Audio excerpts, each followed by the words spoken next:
Tanah ini tidak boleh dalam kondisi basah, karena nanti kalau kondisi basah kita aduk, mau tidak mau tanah ini nanti akan menjadi tanah.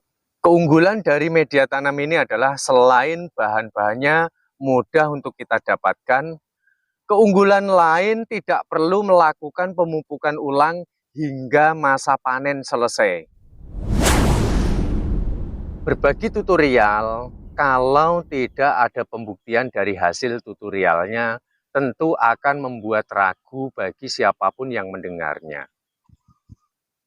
Selain kita dapat menanam tanaman jenis rimpang, jahe, kunyit, temulawak, dan sebagainya, kita juga bisa menanam jagung. Sampai masa panen, jagung ini tidak perlu pemupukan ulang, hanya membutuhkan perawatan, kestabilan, kesehatan akarnya dengan menjaga kelembapan, tinggal nyiramin saja.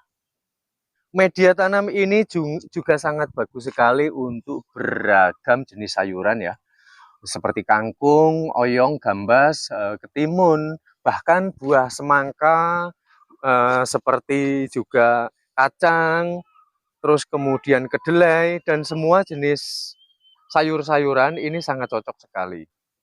Apalagi kalau kita gunakan untuk menanam jenis tanaman rambat ya, sayur-sayuran, kacang, buncis, atau juga pare, ini sangat bagus sekali. Dan ini sudah terbukti usia pare ini kurang lebih baru sekitar 2 mingguan lebih lah, 3 minggu belum sampai ya. Ini sudah tumbuh dengan sangat subur, dan kemudian ini buahnya ini sudah mulai bermunculan kecil-kecil sekali tuh ya. Sudah bermunculan, apalagi timun, aduh sambil tidur mungkin kalau untuk timun ya. Makanya betapa pentingnya media tanam ini, maka saya ulas di sini karena saya ingin dari aktivitas saya ini bisa memberikan kemanfaatan bagi siapapun yang melihat tayangan video ini. Lihat timun ini ya, bahkan satu tempat ini ada yang berbunga dari 2 hingga 6. Nah, ini sangat luar biasa sekali. Kemudian untuk gambas ataupun oyong ini saya zoom ya. Ini sudah pembungaan, ini sudah hampir dia pembuahan ya. Juga ini sangat simpel sekali cara membuatnya, yaitu kita hanya menyediakan tanah secukupnya. Untuk jenis tanahnya, kalian memilih tekstur tanah yang tidak berkarakter lengket ya. Kalau hanya keras, selama itu bukan batu cadas, ini masih bisa kita lembutkan. Pokoknya kita jangan sampai gumpal-gumpal kayak gini ya, yang nggak bisa ditangani kita buang. Nah, takarannya perbandingannya adalah 3 ember tanah seperti ini, teman-teman. Nih. Terus tanah ini tidak boleh dalam kondisi basah, karena nanti kalau kondisi basah kita aduk, mau tidak mau tanah ini nanti akan menjadi tanah liat. Pada saat mengering otomatis justru nanti media tanam kita akan keras. Jadi hindari pengolahan kompos organik ini dari kelembapan ataupun basah, ini teksturnya basah kayak gitu ya. Lalu bahan yang kedua yang kita gunakan, kita dapat menggunakan sekam ya, seperti ini.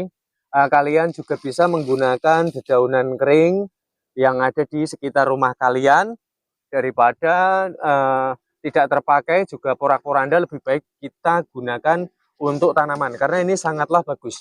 Sebetulnya yang lebih sempurna daripada sekam saja, lebih baik dicampur dengan kokopit ataupun dicampur dengan sabut kelapa. Karena sabut kelapa itu teksturnya berbeda, dia dapat menahan kelembapan lebih lama.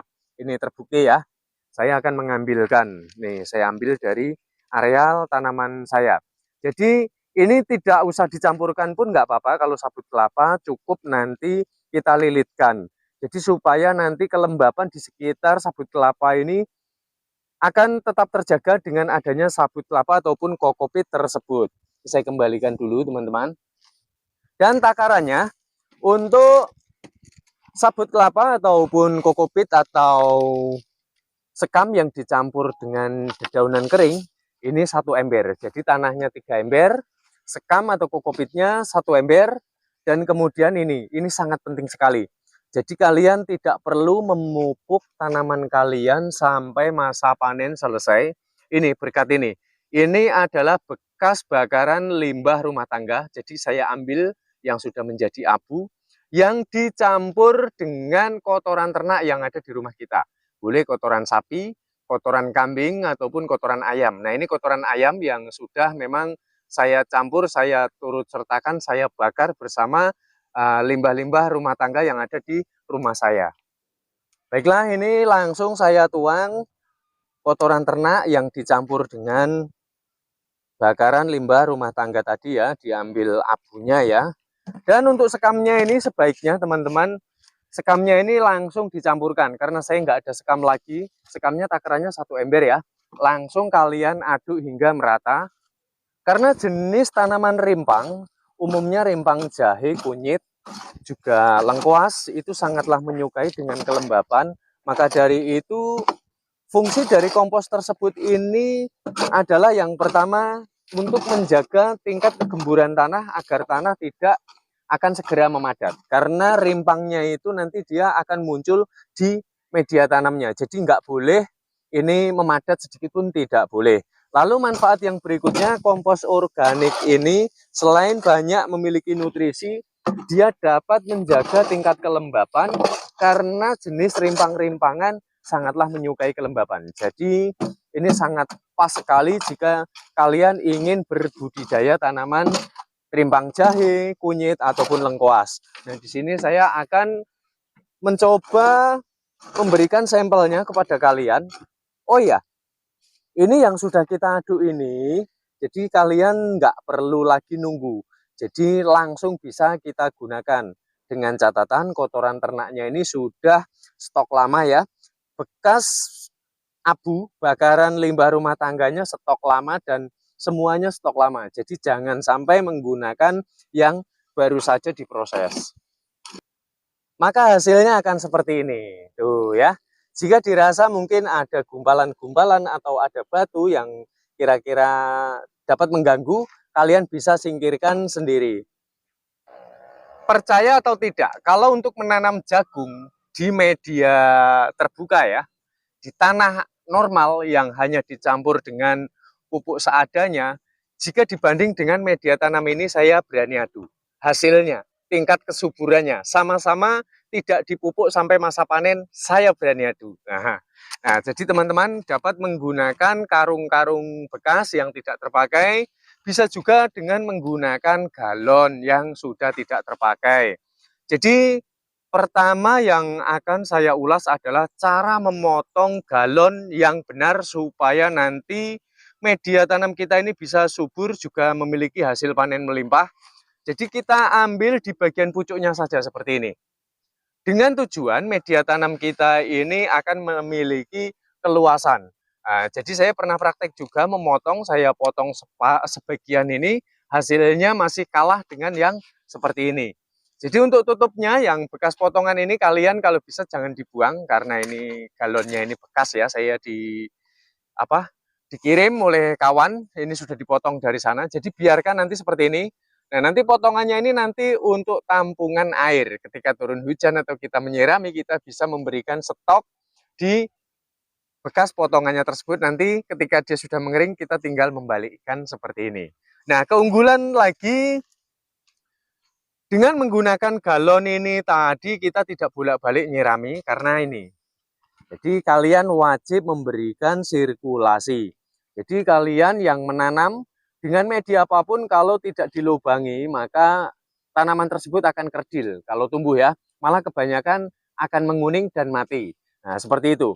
Apalagi kalau dari subur, maksud saya sampai subur kayaknya jauh dari kelayakan. Ada juga yang melubangi hanya di bawah sini. Ini adalah teknik yang kurang sempurna. Jadi manfaat saya menggunakan galon ini dan melubanginya, yang pertama, lubang tersebut berfungsi untuk sirkulasi udara. Karena terkadang suhu udara ini berubah-ubah ya, namanya matahari, juga cuaca ini kadang musim kemarau, kadang musim penghujan, jadi sirkulasinya akan terjaga. Lalu yang berikutnya adalah di bagian bawah ini, kita sisakan dari 7 hingga 10 cm. Tidak boleh lebih ya, karena kalau lebih nanti, kalau orang Jawa bilang bacek.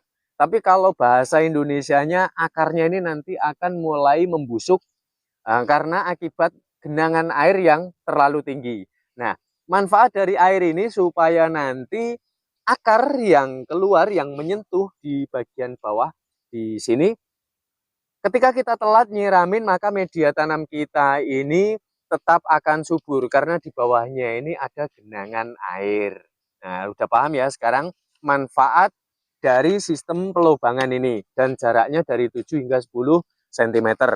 Kemudian ini dari daun-daun kering ataupun sekam, ataupun kalian kalau ada kokopit untuk mengganjal biar nanti media tanam kita ini kita angkat tidak berat. Jadi agak enteng gitu. Tapi kalau kita mau isi tanah semua seperti ini dengan media tanam, kompos organik semua juga boleh. Tapi nanti akibatnya ketika kita mau mindah-mindah seperti ini, jadi agak berat. Nah, sama-sama seperti itu lebih baik ini karena berfungsi untuk genangan air dan supaya mudah ditembus oleh akar, karena kalau jenisnya daun kering, kokopit ataupun sabut kelapa ya, ini mudah sekali untuk ditembus akar. Nah, caranya kokopit ataupun sabut kelapa atau apa ini? Nah, sekam. Nah, sekamnya ini nanti batasnya adalah dari lubang ini. Baik, langsung seperti ini kita isi. Oh ya, teman-teman tidak perlu juga menggunakan pupuk-pupuk yang berbahan bakmia, KMIA ya. Jadi ini sudah nutrisinya sudah sangat cukup untuk pupuknya. Jadi kalian boleh dipraktekkan dulu, karena saya sudah praktek makanya saya berani memberikan tutorialnya kepada kalian semua. Nah, kemudian sayangilah keluarga karena apa yang dimakan ini masuk di dalam pencernaan. Jadi kalau bisa himbauan saya jangan menggunakan obat-obatan ya untuk serangga yang mengganggu hama tanaman yang terlalu berlebih, karena ini dapat mengakibatkan reaksi tubuh ini kurang baik. Nah, seperti ini. Untuk tingginya media tanam, teman-teman perhatikan ya. Jadi nggak perlu disirami dulu. Nah, seperti ini. Nah, ini kita isi hampir full seperti ini. Nah, baru nanti ketika kita akan menanami, barulah media tanam ini kita sirami. Saya akan mencontohkan dulu, memindahkannya pun ringan. Tuh, saya ngangkatnya ringan ya. Bahkan kita bisa bawa dengan tangan satu seperti ini tuh. Karena enteng gitu ya. Nah, langsung saja ini kita berikan air seperti ini. Kita mau endapkan dulu boleh, kita mau langsung tanami pun boleh. Yuk langsung saja kita siram media tanamnya seperti ini ya. Saya menggunakan selang. Nah, jadi nanti supaya airnya ini menggenang di bagian bawah. Aduh, ini kerannya agak kecil ya. Hasilnya akan seperti ini ketika kita sudah sirami. Sangat bagus bukan? Nah, kita tinggal menaruh bibitnya. Jadi kalau kalian mau menanam jahe, kunyit ya, jenis rimpang-rimpangan, kalau bisa cari yang sudah berakar seperti ini. Taruh tanaman rimpang di tempat yang lembab, maka mau tidak mau dia akan memunculkan tunasnya seperti ini dan dia akan keluar seperti ini. Ketika sudah oke, baru kita masukkan ke media tanam kita. Jadi nggak perlu nunggu besok, ini langsung kita tanamkan, dia langsung cus dapat tumbuh dengan subur. Nah, seperti ini. Nah, saya akan menjelaskan ketika sudah seperti ini, teman-teman ya.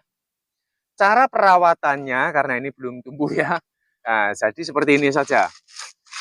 Ketika nanti akarnya sudah muncul putih-putih gitu ya, kelihatan putih-putihnya, maka kita perlu membubuhi penambahan media tanam tipis-tipis saja supaya nanti akarnya ini terpendam. Dan kalau tidak terpendam otomatis pemasakan makanan ini tidak akan bisa maksimal.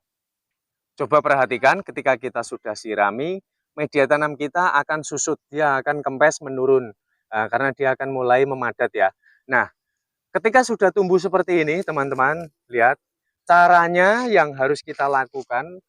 Menanam jagung, menanam rimpang, menanam sayuran apapun, jadi langsung saja ini dapat kita petik di bagian bawahnya ini, supaya dia ini cepat tinggi dan ketika akarnya ini sudah tampak, otomatis kita akan segera bisa menimbun, sehingga pohon ini akan segera meninggi dengan media tanam yang cukup, sehingga nanti perkembangannya ini akan lebih maksimal. Ini cara perawatan tanamannya. Bahkan jika kita menanam dengan menggunakan karung, media tanam yang kita buat ini tidak segera mengering. Lihat, dia awet banget padatnya ya. Karena ini berkat dari tadi bekas bakaran limbah rumah tangga abunya yang dicampur dengan kokopit ataupun sabut kelapa. Sehingga dapat menahan tingkat kelembapan ini lebih lama jika dibanding dengan tanah normal, ini sangatlah jauh.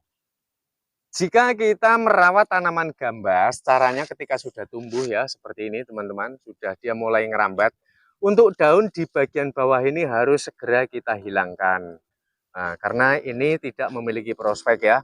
Dan supaya nanti makanan ini tidak terbagi dengan daun-daun yang ada di bawah ini. Sehingga nanti dia ngumpulnya akan di atas dan buahnya ini akan di atas. Ini akan lebih baik jika daripada kita biarkan daunnya ini nutupin, apalagi nanti ketika ini tidak kita potong, daunnya ini pas kita nyirami ini juga agak ngeribet-ngeribetin gitu ya. Jadi untuk 1 hingga 2 daun ini kita hilangkan. Di usia 3 minggu kalau kita menanam jenis buncis teman-teman. Nah ini usianya udah 3 minggu, dia sudah mulai ngerambat seperti ini. Jadi kalian kalau mau lebih hemat, kalian bisa menggunakan benang-benang nilon seperti ini, atau benang bangunan, atau benang-benang yang tidak terpakai, daripada kalian pakai lanjaran dengan menggunakan bambu ya. Nah ini teman-teman, cara merawatnya pun sama untuk daun di bagian bawah seperti ini. Untuk jenis buncis ya, ini sudah tidak ada gunanya, jadi kita hilangkan saja. Supaya kalau kita nyiramin gampang, selain dari itu juga nanti ketika kita ingin menambah media tanamnya biar lebih tinggi, biar lebih banyak kayak gitu, ini tidak lagi terganggu. Jadi ini nggak boleh kita pendam. Jadi kalau kita mau menambah media tanam kita, daunnya ini tidak boleh ditimbun. Karena percaya atau tidak percaya, ini sangat mempengaruhi. Karena mau tidak mau, makanan masih terbagi ke daun ini. Sedangkan daun ini tidak memiliki lagi prospek, dia tidak lagi dapat berfotosintesis, tapi yang ada hanya dapat menjadi parasit. Sehingga, karena gini, rumusannya ini, tanaman ini bisa memasak makanannya ketika klorofil daun ini menerima rangsangan paparan sinar matahari, sehingga dia bisa memasak makanannya. Nah, bersamaan dengan kadar air yang ada di media tanam, yang dibantu dengan karbon dioksida yang mengeluarkan uapnya, maka seluruh nutrisi juga makanannya dia dapat diolah melalui dari proses fotosintesis pemasakan makanannya tersebut. Nah, maka dari itu poinnya kalau ada daun seperti ini jangan dipendam ya. Apalagi kalau kalian biasanya menanam sawi, sawi ini daunnya juga nggak boleh dipendam, nanti akibatnya akan busuk. Nah, ini adalah salah satu bukti ya. Jadi kalau kita lakukan penimbunan, maka daun di bagian bawah ini dia akan menguning seperti ini. Dia akan membusuk dan pada akhirnya akan mati. Maka dari itu kalau kita mau melakukan penimbunan, lebih baik kalau ada daun, segera singkirkan. Nah, ini tidak hanya satu, kalian bisa lihat ya. Kemarin saya ini karena buru-buru, jadi saya belum sempat mengurangi daunnya, akhirnya saya timbun, dan pada akhirnya daunnya akan mati seperti ini di bagian bawah. Kehebatan media tanam seperti ini, lihat ya, padahal saya menanam di atas seperti ini ya. Kalian bisa lihat ini media tanamnya ini nggak sampai 1 jengkal ya, tapi dari tingkat kesuburannya, bahkan ini sudah sempat saya panen ya. Saya panennya dia ini masih usianya masih kecil-kecil, saya pakai untuk masak mie kemarin ini. Ini kesuburannya benar-benar sangat memadai. Nah jadi teman-teman, dengan bercocok tanam ini sebetulnya ada sesuatu pembelajaran yang kita mungkin masih belum tersadar, bahwa tanaman ini kalau siang mengeluarkan oksigen, kalau malam mengeluarkan karbon dioksida. Dan oksigen itu dibutuhkan untuk para kita-kita makhluk hidup ya, termasuk binatang, juga makhluk hidup yang lainnya, pokoknya yang bentuknya fisik, dan karbon dioksida sendiri juga berguna. Itu artinya secara tidak disadari kita sudah menyayangi alam semesta raya ini. Jadi daripada ada waktu hanya dipakai untuk ngobrol, ngobrol, untuk main ke sana ke sini yang kurang memberikan manfaat, lebih baik kalian bisa gunakan untuk bercocok tanam. Dengan begini rasanya pantas ya, Tuhan sudah memberikan nikmat sehat juga fisik yang sehat kepada kita ya, sehingga kita ini bisa mempergunakan untuk sesuatu yang bermanfaat bagi alam semesta. Dan tanpa disadari terkadang juga ada satu dua binatang yang memakan daunnya, memakan umbinya, rimpangnya, secara tidak langsung juga kita sudah berbagi terhadap makhluk yang lainnya. Nah, saya rasa sampai di sini mudah-mudahan ini akan dapat menjadi motivasi bagi kalian semua. Jadi kalau tidak ada kebun, tidak ada ladang, tidak ada sawah, sudah jangan lagi khawatir. Kita bisa dengan menggunakan bekas-bekas ember yang seperti ini yang pecah, atau mungkin galon-galon bekas, atau karung bekas yang tidak terpakai. Nah, kita jumpa pada tutorial bermanfaat selanjutnya. Salam cinta tanaman.